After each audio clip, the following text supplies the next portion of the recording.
तो मेरे प्यारे बच्चों, आप सभी लोग कैसे हो? आई होप आप लोग बहुत अच्छे होंगे, अपनी तैयारी एकदम बेहतरीन तरीके से कर रहे होंगे। देखिए, यहाँ पर हम बात करने वाले हैं कुल मिलाकर आपके मॉडल पेपर की, ठीक है ना? तो देखिए, एग्जाम से पहले आपको मॉडल पेपर के बारे में, किसके बारे में?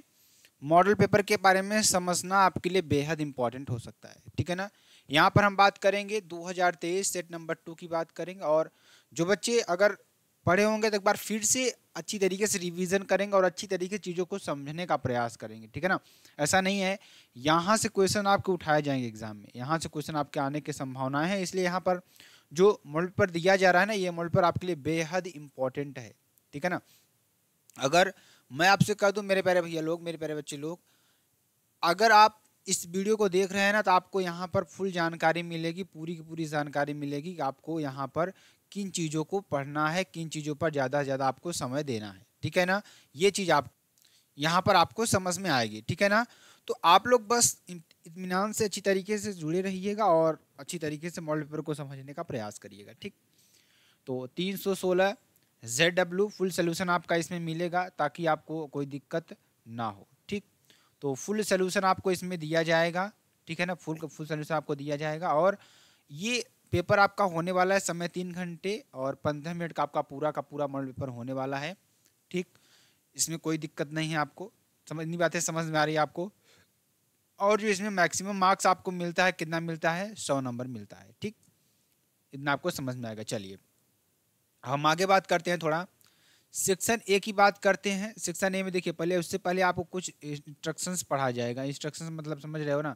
जैसे एग्जाम का आपको मॉडल पेपर मिला तो उसमें कुछ इंस्ट्रक्शंस दिए रहते हैं, ठीक?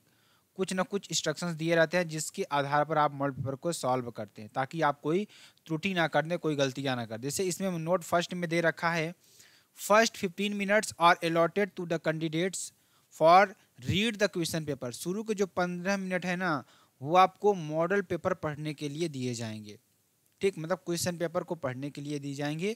ये जो इंस्ट्रक्शंस है ना मेरे प्यारे भैया लोग, ये आपको यहाँ ऊपर आना चाहिए। थोड़ा इसमें टाइपिंग करने में थोड़ा मिस्टेक हुआ है, ठीक है ना? चलिए, कुल मिलाकर आपको इंस्ट्रक्शंस को पढ़ना है ध्यानपूर्वक, ठीक? दूसरा इंस्ट्रक्शंस आपका यही कहता है कि this question paper is divided into 4 section. 4 section में आपको डिवाइड किया गया है, section A, section B, section C और सेक्शन डी। इतनी बातें आपको समझ में आ रही है ना?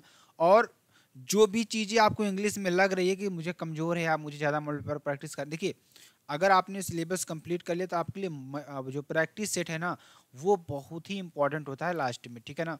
तभी आप अच्छी तरीके से कर पाते हैं, ठीक? ये आपके लिए ज़रूरी है।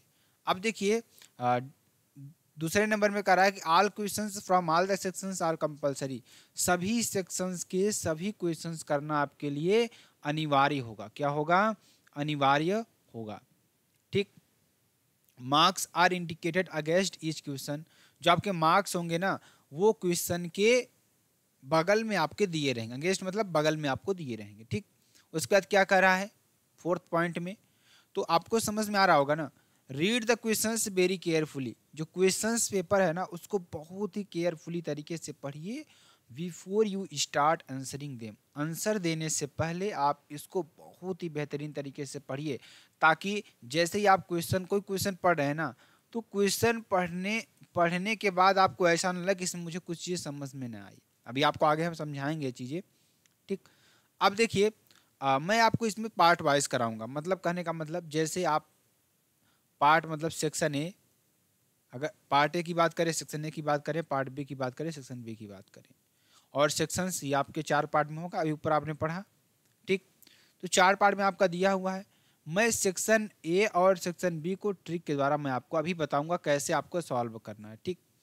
सी और डी, सी की अगर हम बात करें तो इसमें आपको ग्रामर वाली चीज़ें मिलेंगी, जिसमें आपको पढ़ना रहेगा, ठीक?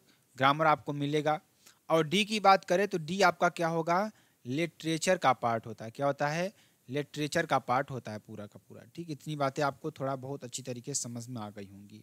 चलिए, अब मैं आगे आपको बताता हूँ, थोड़ा अच्छी तरीके से और समझाने का प्रयास करता हूँ। तो ध्यान दीजिएगा, यहाँ पर सेक्शन ए की बात करते हैं। Read the following passage. Passage को केयरफुली तरीके से पढ़िए। जो आपका पैराग्राफ दिया हुआ है, ये पैराग्राफ जो दिया हुआ है ना, इसको अच्छी तरीके से पढ़िए और answer the questions that follow. इसमें जो क्वेश्चंस दिए गए हैं ना, उसका आप जवाब दीजिए। ठीक, उसका आप क्या करिए, जवाब दीजिए। ठीक, तो चलिए इसको अच्छी तरीके से समझते हैं हम और अच्छी तरीके से आपको बताने का प्रयास करेंगे। पहले हम तो इसका क्या बताएंगे, ध्यान दीजिएगा, इसका पहले आपको हम क्या बताएंगे। अब देखिए ध्यान दीजिएगा, तो मैं इसमें आपको पहले क्या बताऊंगा, इसका थोड़ा अर्थ बता दूंगा, उसके बाद आपको कैसे सॉल्व करना है उस चीज को मैं बताऊंगा आपको, ठीक है ना। जैसे इसमें दे दिया, देखिए अब इस मॉडल पेपर को आपको मिल जाएगा कहाँ, SKM जो ऑफिशियल टेलीग्राम चैनल है ना, वहाँ पे सारे मॉडल पेपर आपको मिलते रहते हैं, ठीक है ना। तो वहाँ पे आप ज्वाइन हो जाइएगा, जो बच्चे ज्वाइन नहीं हुए हैं वो ज्वाइन हो जाएंगे। तो देखिए जैसे इसमें कह रहा है कि destructions of forest has a major impact on the productivity of crops lands। कहने का मतलब कि जो वनों का विनाश है, यानी कि डिस्ट्रक्शंस ऑफ फॉरेस्ट, वनों का विनाश। यहाँ डिस्ट्रक्शंस मतलब क्या होता है, डिस्ट्रक्शंस मतलब क्या होता है, विनाश। क्या होता है मेरे प्यारे भैया लोग, विनाश होता है। ठीक, तो क्या होगा रसगुल्ले, विनाश होगा। ठीक, अब destructions of forest has a major impact, impact mean क्या होता है, आप सभी लोग बताएंगे, प्रभाव डालना। क्या होता है, प्रभाव डालना। ठीक, अब destructions of forest, forest means क्या होता है, जंगल होता है, आप सभी को मालूम है। ठीक, तो क्या कर रहा है, destructions of forest has a major impact on the productivity of our crops and land. Crops means क्या होता है, फसल, लैंड्स मीन्स क्या होती है, भूमि होती है। तो वनों के विकास, वनों के विनाश, विकास नहीं, वनों के विनाश से हमारी फसल, भूमि की उत्पादकता पर बड़ा प्रभाव पड़ता है।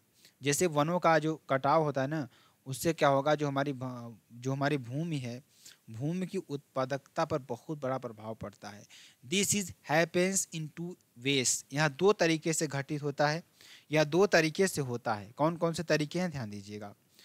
पहला, पहला क्या है, soil erosion increases many fold and the soil literally gets whisked away, landing to an accentuated cycle of floods and droughts. करने का मतलब ध्यान दीजिएगा, यहाँ पर कह रहा है कि मिट्टी का कटाव कई गुना बढ़ जाता है और मिट्टी सचमुच बह जाती है, जिससे बाढ़ और सूखे का चक्र बढ़ जाता है। ड्रॉट्स मीन्स क्या होता है, सूखा होता है। ठीक, क्या होता है, सूखा होता है। और फ्लूड्स मतलब क्या था, फ्लूड्स एंड ड्रॉट्स, बाढ़। फ्लूड्स मीन्स क्या होता है, अगर यहाँ पर देखा जाए तो बाढ़ होता है। ठीक, और यहाँ पर एसेंटुएटेड मतलब क्या होता है, साइकिल मतलब जो उसकी गति हो क्या होता है, बढ़ जाती है। ठीक, ये आपके लिए हो जाएगा। But equally important is the impact of the shortage of firewood on the productivity of crops lands. कहने का मतलब क्या हो जाएगा, लेकिन फसल भूमि की उत्पादकता पर जलाऊ लकड़ी की कमी का प्रभाव भी उतना ही महत्वपूर्ण है।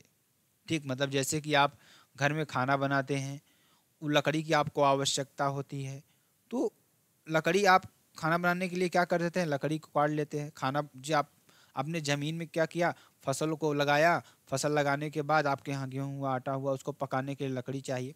तो आजकल तो गैसेस भी आते हैं, बहुत पहले की ये कहानी है। तो ये सारी चीज़ें मतलब इसमें दे रखा है एक तरीके से। तो यहाँ पर आपको क्या हो जाएगा, यहाँ पर क्या कर रहा है कि लेकिन फसल की भूमि की उत्पादकता पर जलाऊ लकड़ी की कमी का प्रभाव भी उतना ही महत्वपूर्ण है।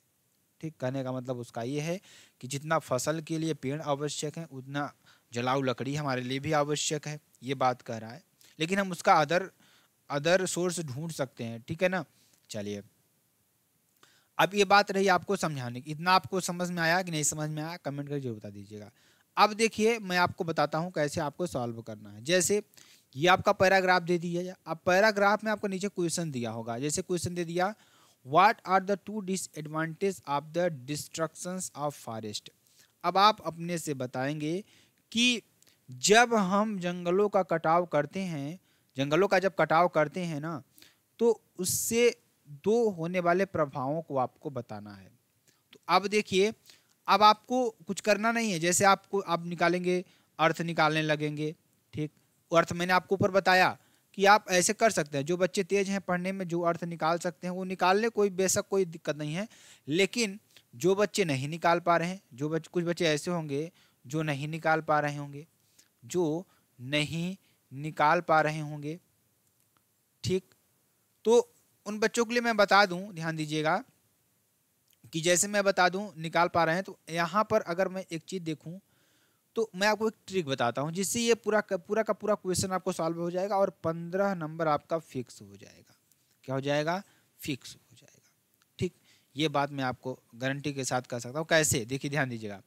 जैसे प्रश्न में देखिए क्या दे रखा है, what are the two disadvantage of the destruction of forest.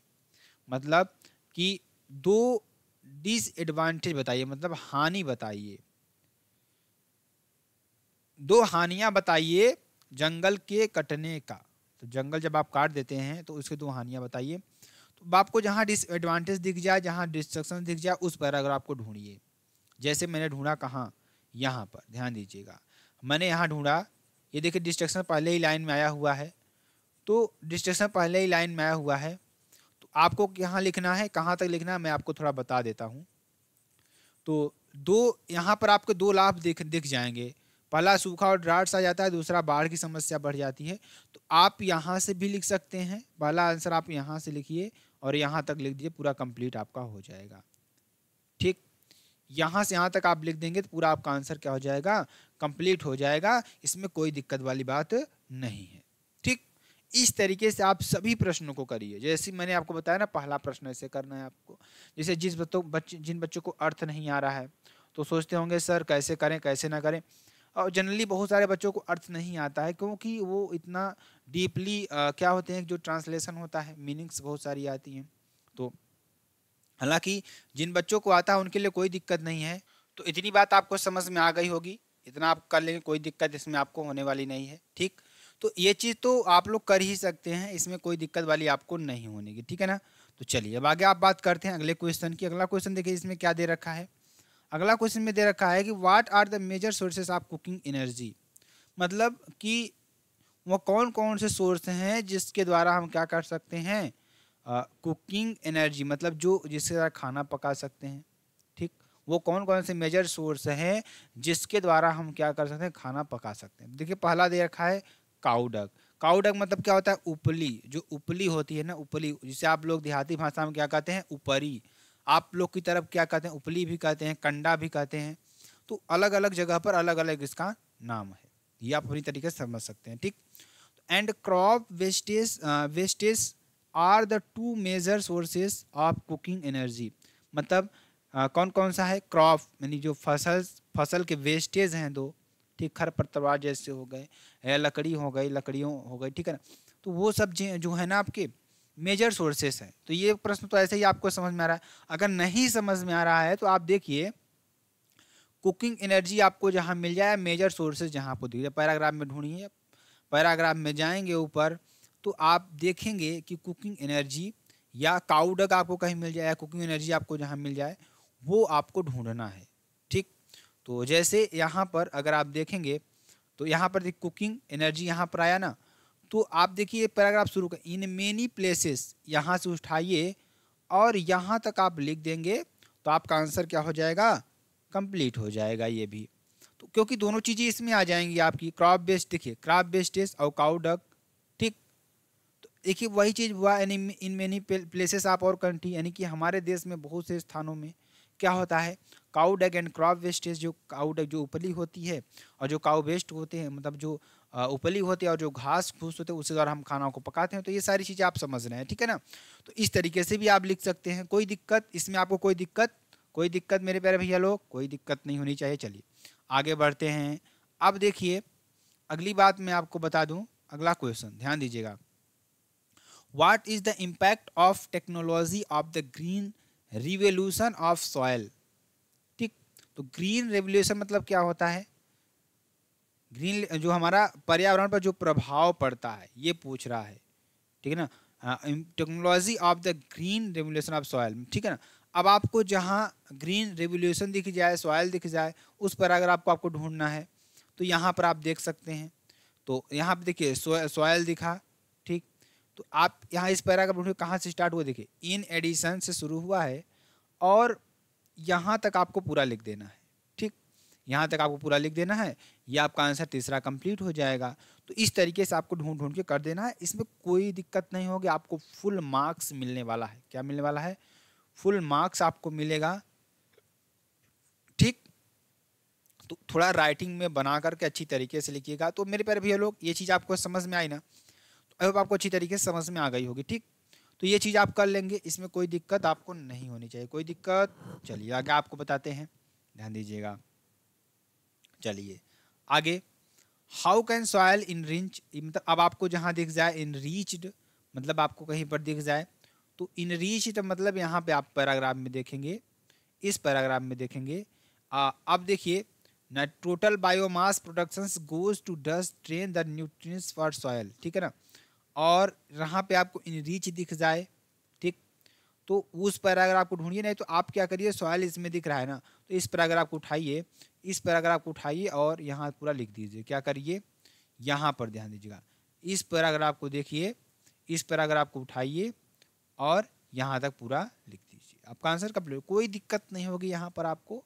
ये चीज़ आपको समझ लीजिए, जिस बच्चों को अर्थ नहीं आ रहा है वो 100% इसमें नंबर पा सकते हैं। ठीक, अब देखिए, अब दो क्वेश्चन आपको छोटे छोटे पूछे जाते हैं। छोटे छोटे का मतलब कि इसमें आपको पूछ लीजिएगा इसकी अपोजिट क्या होगी, इसका सिनोनिम्स क्या होगा, ये आपको बता देना है। ठीक, ध्यान दीजिएगा, which word in the passage means effect का मतलब क्या हो जाएगा, इफेक्ट का मतलब क्या हो जाएगा ये आपको बताना है।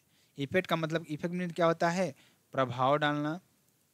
ठीक, इसकी मीनिंग पूछ रहा है, मतलब इसका एक शब्द और बताइए, इसका एक शब्द और बताइए पूछ रहा है, ठीक है ना, ये आपको बताना है। तो ध्यान दीजिएगा, इम्पैक्ट मीन्स क्या होता है, प्रभाव डालना, और इम्पैक्ट मीन्स क्या होता है भी, प्रभाव डालना। इफेक्ट मीन्स क्या होता है, प्रभाव डालना, और इम्पैक्ट मीन्स भी क्या होता है, प्रभाव डालना। ठीक, दोनों का मतलब क्या होता है, सेम होता है, ये बात आप नोटिस कर लीजिए, ठीक है ना। आगे, which word in the passage opposite of minor, minor का मीन्स क्या होता है, बहुत ही कम, क्या होता है, बहुत ही कम, ये माइनर का मतलब हो गया। और मेजर का मतलब क्या हो गया, बहुत ही अधिक, मतलब अधिक मात्रा में जो चीजें हो, क्या हो, अधिक मात्रा में जो चीजें हों, ठीक है ना, ये आपका क्या हो जाएगा, मेजर हो जाएगा।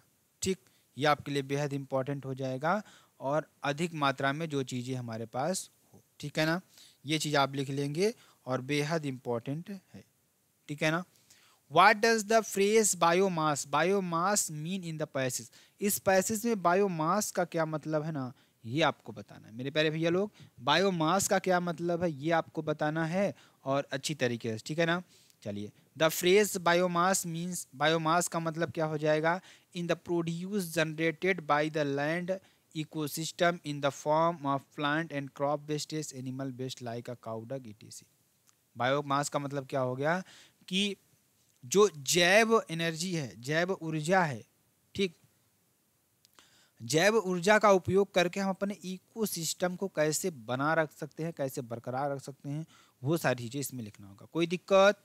अब देखिए मेरे प्यारे भैया लोग, इसमें आपको सारी चीज़ों को समझ में आ गया होगा, ठीक, समझ में आ गया होगा।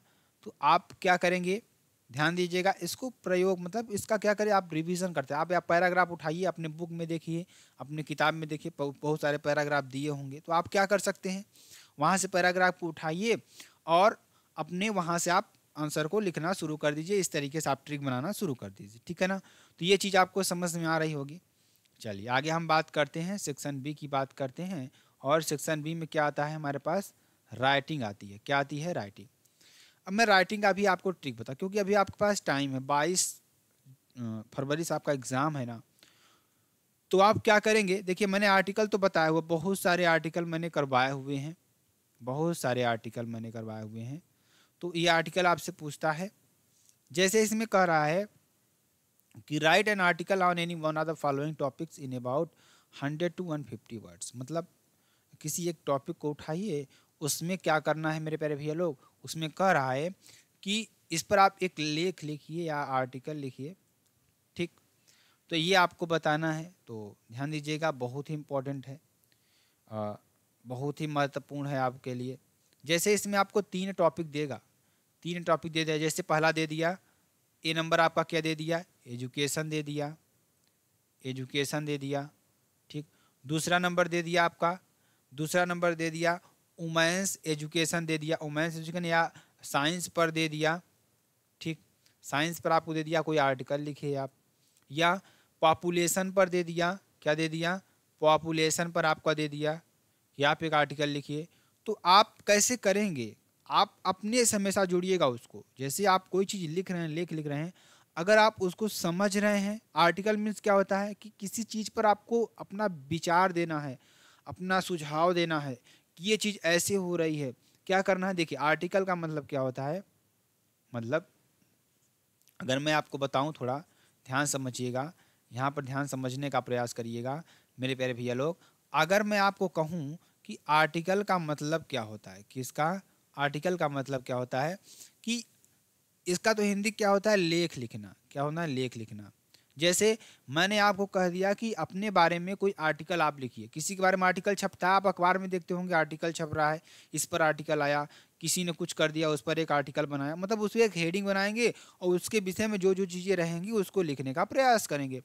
तो वही चीज़ सेम टू सेम आपको करना है ना मेरे प्यारे भैया लोग। आप क्यों इससे इतना डरते हैं, क्यों इससे डरते हैं, आपको डरना नहीं है। जैसे कि अगर कोई आपसे पूछ लेगा कि आपका घर का मतलब, आप अपने बारे में बताइए, आपका नाम कुछ भी होगा, आपका नाम कुछ भी होगा, सुरेश, सुरेश आपका नाम, जैसे मान लीजिए सुरेश आपका नाम है, ठीक। आपके पिता का नाम क्या है, कुछ भी है, XYZ, ठीक। अब आपकी पहचान हो चुकी, अब आपकी पहचान हो चुकी, और आपका एक मित्र है, कौन है, महेश। अब महेश से कोई कह रहा है कि आपको ये महेश बहुत ही अच्छी तरीके से भली भांति जानता है, आपका भाई ही महेश है, आप ये मानिए कि आपका भाई ही महेश है, ठीक। अब ये कह रहा है कि महेश से, महेश आप अपने भाई सुरेश के बारे में एक लेख बनाइए, एक आर्टिकल लिखिए, आर्टिकल मीन्स लेख, लेख बनाइए जिसमें हम उनके बारे में सारी जानकारियों को हम समझें। तो आप क्या करेंगे, महेश क्या करेगा, आपके बारे में लिखेगा, आपके मम्मी पापा का नाम लिखेगा, आपके बारे में, आप कहाँ रहते हैं, कैसे कैसे, आपका क्या क्या करना चाहते हैं लाइफ में, कुछ सारी चीज़ों को वो लिखेगा, कैसी व्यवहार है आपका, आप क्या अचीवमेंट्स करना चाहते हैं। तो वो सारे विचार आपको उस आर्टिकल में देने का प्रयास करेगा। सेम टू सेम यहाँ पे भी आपको करना है। जैसे आपको दे दिया क्या, एजुकेशन, ये तो रही बात, मैंने समझाने के लिए बता दिया, बाकी इसमें कुछ नहीं है मेरे प्यारे भैया लोग, बस आपको थोड़ा समझना है, ठीक। तो आप क्या करेंगे, जैसे आपको दे दिया इंडिया इन एग्रीकल्चर कंट्री, मतलब कि अब इसमें आपको दे दिया है जो कि आपके लिए बेहद इंपॉर्टेंट, बेहद ही जैसे आपको देखिए, पहला आपको दे दिया एग्रीकल्चर के बारे में लिखना है, ठीक। अब दूसरा नंबर जैसे इसमें दे रहा है, ध्यान दीजिएगा, बी नंबर, डोवरी सिस्टम, ठीक। डोवरी सिस्टम क्या होता है, डोवरी सिस्टम क्या होता है, डोवरी सिस्टम आपका होता है दहेज प्रथा, जिसे आप क्या कहते हैं, दहेज प्रथा। तो दहेज प्रथा के बारे में देखिए सबके यहाँ होता है। तो डोवरी सिस्टम मीन्स क्या होता है, ध्यान दीजिएगा, बहुत ही इंपॉर्टेंट है, बहुत ही महत्वपूर्ण है, ठीक है ना। तो ये बात आपको समझ में आ रही होगी। अब आप जैसे दूसरे में ही देख लीजिए, जैसे दे रहा है डोवरी सिस्टम के बारे में, ठीक है ना। तो मेरे प्यारे भैया लोग, आप समझ रहे हैं दहेज प्रथा क्या है, ठीक। दहेज प्रथा क्या है, इसको आप कैसे समझते हैं, सारी चीज़ों को आप समझ रहे हैं ना। तो दहेज प्रथा के बारे में आपको क्या लिखना है, एक लेख लिखना है। क्या लिखना है, एक लेख लिखना है, जो कि आपके लिए बेहद इंपॉर्टेंट और बेहद ही महत्वपूर्ण है, ठीक है ना। तो ये बात आपको समझ में आ रही है, नहीं समझ में आ रही है, सभी लोग बताएंगे बात समझ में आ रही है कि नहीं आ रही है, ठीक है ना। तो चलिए ध्यान दीजिएगा सभी लोग। अब देखिए डोवरी सिस्टम क्या होता है, दहेज प्रथा। अब मैं आपसे कह रहा हूँ कि इस पर आप एक आर्टिकल लिखिए। आपके घर में आपकी सिस्टर होंगी, उनकी शादियाँ भी हो, कुछ लोग उनकी सिस्टर की शादियाँ हो रही होंगी। तो जो लड़के वाले हैं क्या करते हैं, दहेज की मांग करते हैं, दहेज की मांग करते हैं। तो कैसे करते हैं और क्यों, ये मतलब जो समाज के लिए, समाज में आप जिस समाज में रह रहे हैं, समाज के लिए आवश्यक है कि नहीं है, इसके बारे में अपना विचार लिखिए। आप हिंदी में क्या करिए, 10 से 12 सेंटेंस बनाइए, 10 से लेकर 12 सेंटेंस आप बनाइए, ठीक। आप बना करके क्या करेंगे, उसको ट्रांसलेट कर दीजिए। जब अपने विचारों को ट्रांसलेट करेंगे ना, या आपके पास फ़ोन तो है ही, ठीक, आपके पास फ़ोन है, आप हिंदी में सेंटेंस में डालिए और उसका इंग्लिश तुरंत निकल जाएगा, ट्रांसलेट कर लेंगे, ठीक। ट्रांसलेट कर लेंगे तो आपको समझ में आ जाए, किसी के पास जाने की जरूरत नहीं रहेगी, आप ट्रांसलेट करके अच्छी तरीके से उस आर्टिकल को तैयार कर लेंगे। जब आप उस आर्टिकल को अपने से तैयार करेंगे ना, तो वहाँ से उन चीज़ों को आप याद कर पाएंगे अच्छी चीज़ों। जैसे हमने बहुत आर्टिकल मैंने लिखवा दिया है, वो बता दिया, आप ऐसे लिखिए। आप रट तो पाएंगे नहीं, इंग्लिश रटी नहीं जाती है मेरे प्यारे भैया लोग, कोई दिक्कत, ध्यान दीजिएगा। अब आप क्या करिए, 10 से 12 सेंटेंस बनाइए, उसका ट्रांसलेशन करिए। आप जब आप ट्रांसलेशन करेंगे 1 2 दिन 3 दिन 4 दिन, जब ऐसे 10 से 12 आप ट्रांसलेशन कर लेंगे ना, तो आपको लगेगा कि हाँ यार मैं इसको लिख लूँगा, तो आपको यहाँ से 10 नंबर क्या हो जाएगा, फिक्स हो जाएगा। इतनी सारी बातें मैंने आपको किस लिए बताई मेरे प्यारे बच्चा लोग? इसलिए बताई कि ताकि आप कुछ चीज़ें अपने से कर सकें। अगर आप टीचर पे ही डिपेंड रहेंगे, ठीक, टीचर तो बताएगा ही नया नया आर्टिकल, लेकिन आप जब अपने से करेंगे तो आपको उसका ज़्यादा नंबर मिलेगा, ठीक है ना, ये मैं आपको कहना चाहता हूँ। ठीक, चलिए ये तो हो गया।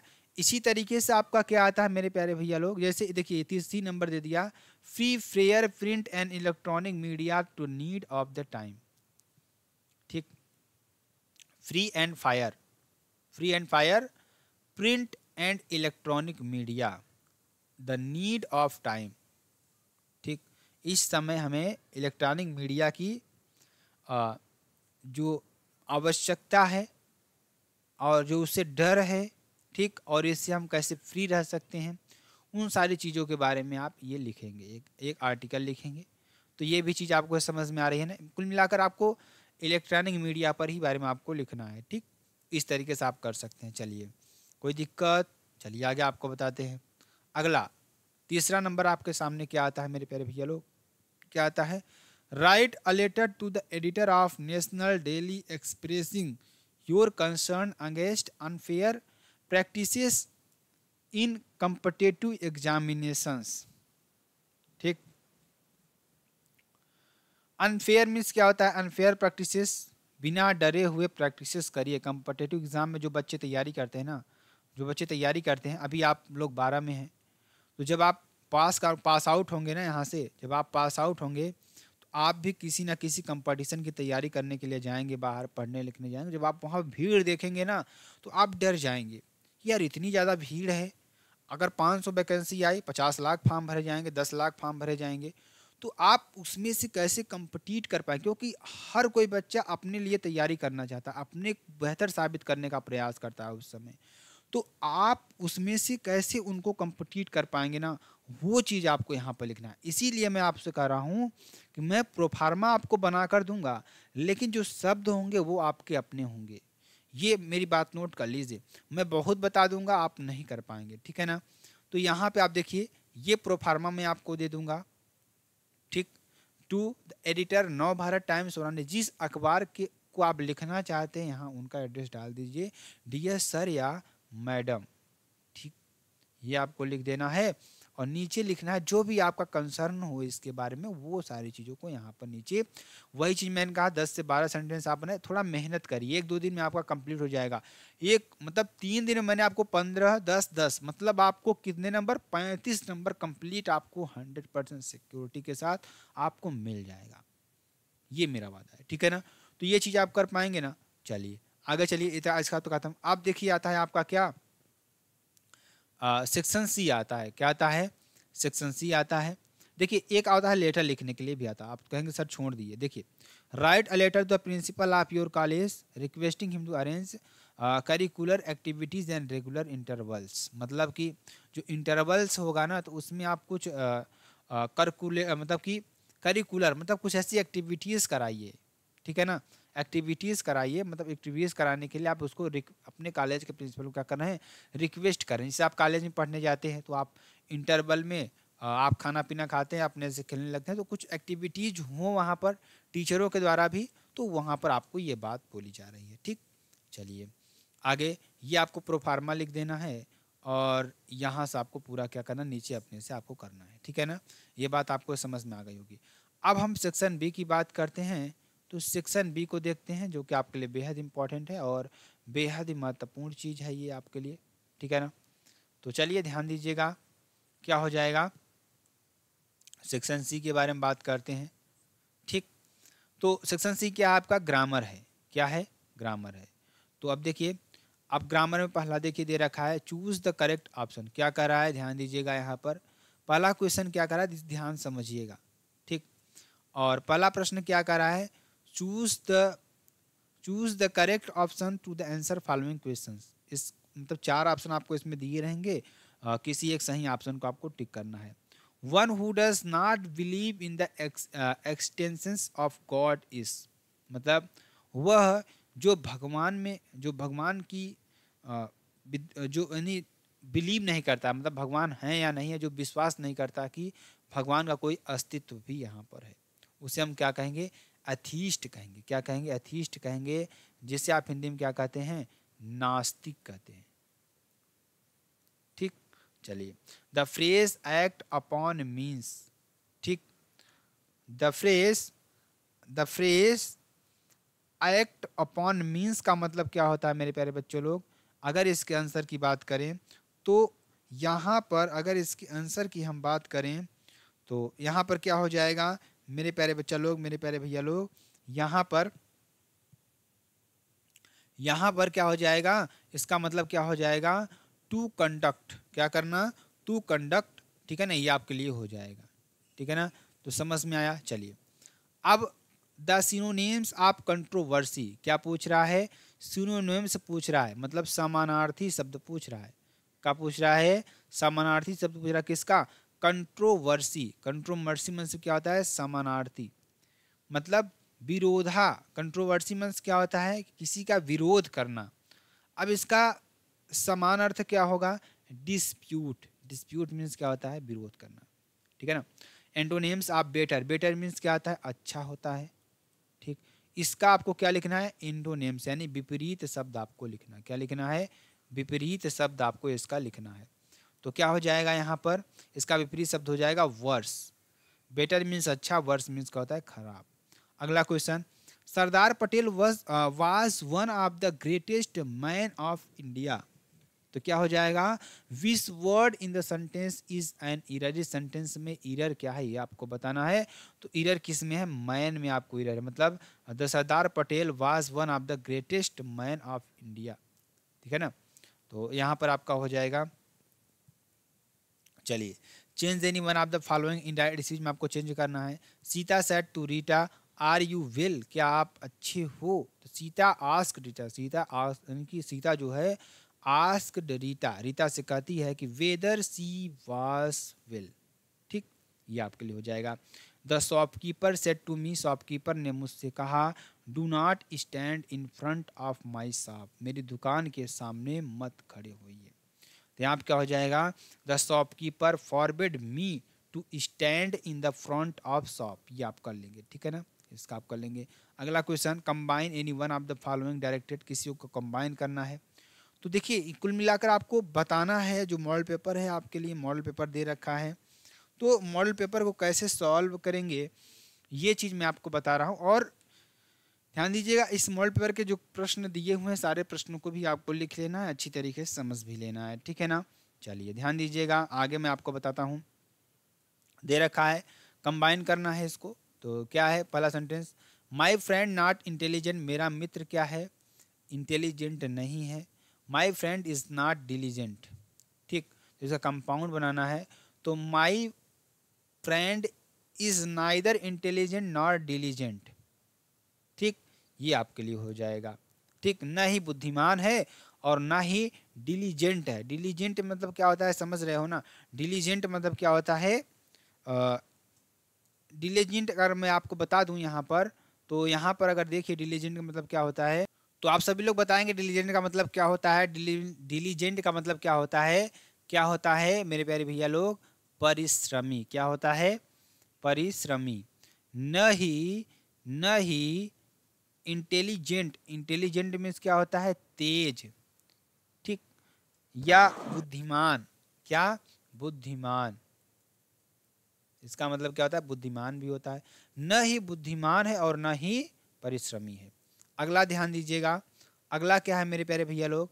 अगला क्या है? The question is too difficult to solve, इसका कॉम्प्लेक्स बनाना है, कॉम्प्लेक्स बनाना है। द क्वेश्चन इज सो, इतना कठिन है दैट कि it can not be solve, solve नहीं कर सकते हैं। Change any one of the following directed, किसी को चेंज करना है। तो she did not help the poor man, इसका क्या हो जाएगा? The poor man was not helped by her, इसका पैसिव वॉइस बना हुआ है। ठीक है ना, complete this work at once, इसका पैसिव वॉइस आपको बनाना है sergeant. Let this work to be, let work be completed at once, ये आपको बना देना है। ठीक, अगला देखिए, correct any one of the following sentences, किसी को करेक्ट करना है। तो माई हेयर इज ब्लैक, इसका क्या बनेगा, माई हेयर आर ब्लैक, इस तरीके से इसका बन जाएगा। ठीक है ना। Rich man should help the poors, तो क्या हो जाएगा यहाँ पर, rich man should help the poor, में कॉमा लग जाएगा। ठीक है ना, यहाँ पर क्या लग जाएगा, कॉमा लग जाएगा, और इससे यहाँ से यस हट जाएगा। अगला, use any one of the following pairs word in one sentences, make the difference the their meanings clear. तो ध्यान दीजिएगा, कंप्लीमेंट, कंप्लीमेंट मीन्स कहता है ravish bold and frank attitude, और एक कंप्लीमेंट का मतलब क्या होता है, my school principal complimented me on my selection in IIT JEE exams. ठीक है ना। चलिए, फेयर और फायर का मतलब क्या हो जाएगा, फेयर का मतलब क्या, Sonika has a fair in the attractive face. ठीक, ये आपका हो जाएगा, the fair from old Delhi station Sonipat by train is ₹60। ठीक, ये आपका हो जाएगा। आगे देखिए, आगे देखिए, अगला क्या है, ट्रांसलेशन है। क्या है, ट्रांसलेशन है। तो ट्रांसलेशन आप लोग करिएगा, भूख और इंसान का रिश्ता जन्म से होता है। ठीक, ये ट्रांसलेशन आप लोग कर लीजिएगा, मैं यहाँ पर आपको पूरा लिख कर दे दे रहा हूँ, आप इसकी शॉर्ट भी कर सकते हैं, कोई दिक्कत वाली बात नहीं है। अब मैं लिटरेचर की बात करता हूँ, लिटरेचर में ध्यान दीजिएगा, लिटरेचर की मैं बात करूँ तो पहले नंबर पर आपका क्या आता है, ध्यान दीजिएगा, पहला नंबर पर आपका क्या आता है मेरे प्यारे भैया लोग, पहला नंबर पर आता है आपका प्रोज। क्या आता है, प्रोज आता है। ठीक, प्रोज में क्या होगा, दो क्वेश्चन आपके शॉर्ट टाइप क्वेश्चन आएंगे, क्या आएंगे, और एक क्वेश्चन आपका लॉन्ग क्वेश्चन पूछा जाएगा। शॉर्ट टाइप क्वेश्चन और एक लॉन्ग क्वेश्चन आपसे पूछा जाएगा, इसको अच्छी तरीके से आप लोग सॉल्व करिए। ठीक, जैसे पहला question, why did the peddler consider the world as a trap, जो पैडलर था उसने इस पूरे संसार को चूहेदानी के समान क्यों समझा, ये आपको बताना है। और अगला क्वेश्चन, या why did the M Hamel say about the language and its importance, what did M Hamel, M Hamel क्या कहती हैं इस लैंग्वेज की इम्पोर्टेंस के बारे में। ठीक है ना, ये आपको बताना है। ठीक है ना, आगे चलिए, आगे देखिए, आगे अगला क्वेश्चन दे रहा है, why did children in Seemapuri से वेयर फूड। ठीक है, अगला क्वेश्चन ये है। दूसरा question, what are the hazard of working in the glass bangle industry. ठीक, अब देखिए लॉन्ग वाला आपके पास आ गया, तो लॉन्ग वाले में, how did Douglas succeed over coming in water. ठीक है, नहीं आपको कर देना है। ठीक है ना, तो अब देखिए ध्यान दीजिएगा, अब ये आपको करने के बाद बी नंबर में आपका आता है, देखिए ये आपका आता है पोइट्री। क्या आता है, पोइट्री आएगा, आपको एक क्या दे देगा, स्टैंजा दे देगा। ठीक है ना, क्या दे देगा, पोइट्री आएगा आपके पास। यहाँ देखिए पोइट्री आ गया ना, क्या 9वां नंबर में आपका आएगा, read the following extract carefully and answer the questions that follow. मतलब आपको एक पोइट्री दे देगा, उसमें आपको 3 क्वेश्चन पूछेगा, उस तीनों क्वेश्चन का आपका आंसर दे देना है। मैं आपको इस पर एक अलग सी वीडियो लाऊंगा, जिसमें आपको छांट मतलब एक निकाल करके मैं आपको जो इम्पोर्टेंट आपके जो स्टेंजा है ना, उनको निकाल करके उसका पूरा सोल्यूशन, मतलब 10 से 12 स्टेंजा आपको अच्छी तरीके से सॉल्व कराऊंगा। ठीक, चलिए आगे देखिए, अब आता है आपका, क्या आता है मेरे प्यारे भैया लोग, अब आपका आता है सप्लीमेंट्री। अब इसमें आपको, इसी में आपका आएगा सेंट्रल आइडिया लिखने के लिए आता है। सेंट्रल आइडिया मैंने आपको करवा रखा है, वहाँ पे आप 3 चैप्टर का, जिसमें द थिंग्स ब्यूटी और माई मदर एट 66 और एक आपका आएगा कीपिंग क्वाइट। तीनों में से कोई एक आप याद कर लीजिएगा, तीनों जरूर जरूर पूछी जाती है। ठीक है ना, 3 आपसे पूछेगा ही पूछेगा। उसका बाद आता है आपका सप्लीमेंट्री आता है। सप्लीमेंट्री में ध्यान दीजिएगा मेरे प्यारे भैया लोग, सप्लीमेंट्री में आपसे पूछेगा कि एक लॉन्ग पूछेगा, ठीक, और 2 क्या पूछेगा, शॉर्ट पूछेगा। ठीक, ये आपसे पूछेगा, तो ये आप कर दीजिएगा। ठीक है ना, what was the astrologer predictions about the tiger king death, ये आपके लिए हो जाएगा। ठीक है ना, तो ये आपका हो जाएगा, जो कि आपके लिए बेहद इंपॉर्टेंट और बेहद ही महत्वपूर्ण है। इस तरीके से आप कर लीजिएगा। प्रश्न आप देख सकते हैं, what is the Sam written his letter to Charlie, how did doctor Sadao operate the white man. ठीक, उसके बाद answer the any one of the following about retrievers, who was the tiger king, why was the named as the tiger king, इनका नाम कैसे पड़ा। ठीक, ये सारे प्रश्नों को आप कर लीजिएगा मेरे प्यारे भैया लोग। अगला क्वेश्चन इस मतलब अगर शॉर्ट टाइम में 2 क्वेश्चन पूछा है तो 4 प्रश्न आपको देगा, पूछेगा, इसमें 2 करना होगा, और लॉन्ग टाइम में 2 क्वेश्चन आपसे देगा, 1 क्वेश्चन आपको करना होगा, ठीक है ना। तो ये आपके लिए समझ में आया मेरे प्यारे भैया लोग। अगर आपको समझ में आ जाए तो वीडियो को क्या कर दीजिएगा, लाइक कर दीजिएगा, शेयर कर दीजिएगा और कमेंट कर दीजिएगा, ठीक है ना। और चैनल पर अगर नए हैं तो सब्सक्राइब ज़रूर कर जाइएगा, लेकिन लाइक ज़रूर करिएगा, ठीक है ना। तो चलिए फिर मिलते हैं नेक्स्ट वीडियो में नए टॉपिक के साथ। अब तक के लिए मेरे प्यारे भैया लोग, जय हिंद, जय भारत।